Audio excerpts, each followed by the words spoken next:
You ever get that weird feeling of déjà vu watching your local news? Well, back in 2018, a really strange viral video showed that for a lot of people, that feeling was very, very real. It's a story that started with a script, and it ended up raising some huge questions about the news we're all supposed to trust. Now, that sounds like a pretty harsh critique of the media, right?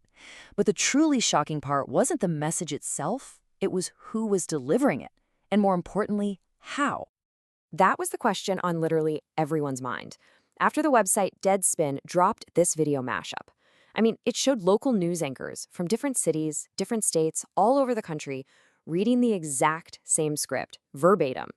The effect was just uncanny, almost creepy, and it pulled back the curtain on one of the biggest, most powerful media companies in America. So let's really get into how this happened and who was behind it all. So who was the architect behind this whole synchronized message? It wasn't some shadowy organization. Nope. It was a single, very powerful company, Sinclair Broadcast Group. 294. That's the number of local TV stations Sinclair either owns or operates right here in the United States.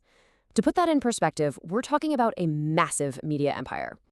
And what that means is that hundreds of news stations, the ones that you and I see as our trusted local source, whether you're in Washington, D.C. or a small town in Iowa, are all ultimately answering to one company's headquarters. That makes them the single largest owner of local TV stations in the entire country. That promo we saw, it's what the industry calls a must-run. It is a non-negotiable order from corporate. And for Sinclair, this was nothing new. They'd done it before with segments like a recurring terrorism alert desk and commentaries from folks tied to political campaigns. The local news teams, they get zero say in the matter.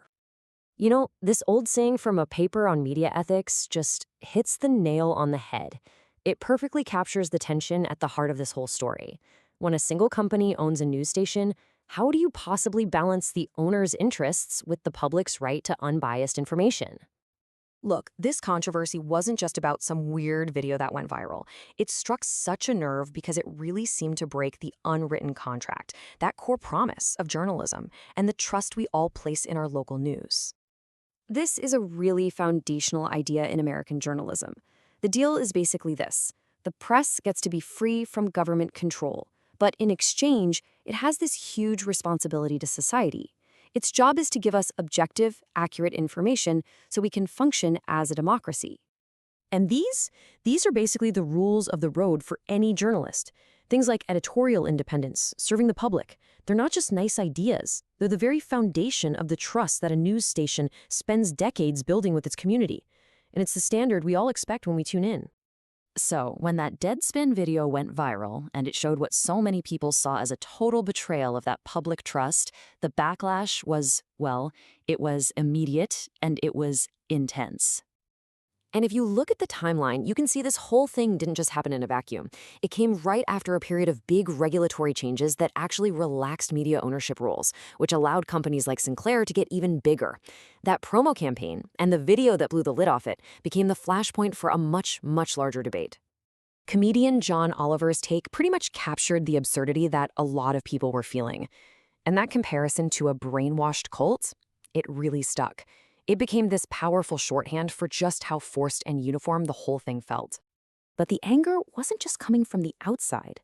This quote, from a Sinclair reporter who spoke to CNN anonymously, shows just how frustrated people were inside the company's own newsrooms. You had journalists who felt like their own credibility, the trust they'd built with their viewers, was being totally undermined by corporate headquarters. And then you had late-night host Jimmy Kimmel, who echoed that sentiment but framed it in the starkest terms possible. The fear was, if you can use trusted local anchors to deliver a centralized, politically driven message, well, you're chipping away at a key pillar of a healthy democracy. At the exact same time, Sinclair got a very vocal defense from then-President Donald Trump. He tweeted his praise for the company and slammed the very news outlets that were covering the controversy. And just like that, the whole thing was dropped right into the middle of a huge, polarized political battle. So when you strip away the politics, you strip away the viral video, what are we really left with? Well, it's a fundamental conflict that sits right at the very heart of the entire media industry in America. This slide really brings us to the central challenge, right? On one hand, a news organization is a business. It's got to make money for its owners and shareholders. But on the other hand, It's also supposed to be performing a public service. It has a duty to its community. The whole Sinclair script story blew up into a national conversation because it forced all of us to look at what happens when those two missions crash into each other. And that ultimately leaves us with this question.